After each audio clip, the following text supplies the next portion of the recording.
রাস্তায় নামার ভয় দেখান, হ্যাঁ? নির্বাচন চান, রাস্তায় নামে দেখেন আপনার কর্মীরা নামে কিনা দেখেন, কত দ্রুত মাঠের মত পাল্টে গেল। দেখেন, টের পাইছেন? সারা দেশের মানুষ চাইতেছে প্রফেসর ইউনূস আরো বেশি সময় থাকেন যেন। প্রফেসর ইউনূস যদি এখন বলে আমি চললাম, মানুষ রাস্তায় গড়াগড়ি দিয়ে কান্নাকাটি করে ওনার পথ আটকাইবে। প্রফেসর ইউনূসের বিরুদ্ধে আন্দোলনে নামলে পাবলিকের মাইর এটা মাটিত পড়বে না, ওইটা বাকশালীর বাচ্চা ফজলুরে জানাই দিয়েন। এটা তো এপ্রিল, মে, জুন, জুলাইয়ের শেষে দেখেন আপনার দলের পিছে কেউ নাই, আপনারা একা হইয়া পড়ছেন।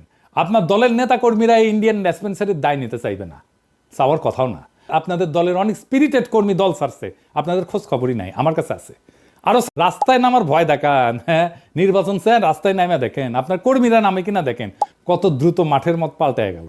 দেখেন, টের পাইছেন? সারা দেশের মানুষ চাইতেছে প্রফেসর ইউনূস আরো বেশি সময় থাকেন যেন। প্রফেসর ইউনূস যদি এখন বলে আমি চললাম, মানুষ রাস্তায় গড়াগড়ি দিয়ে কান্নাকাটি করে ওনার পথ আটকাইবে।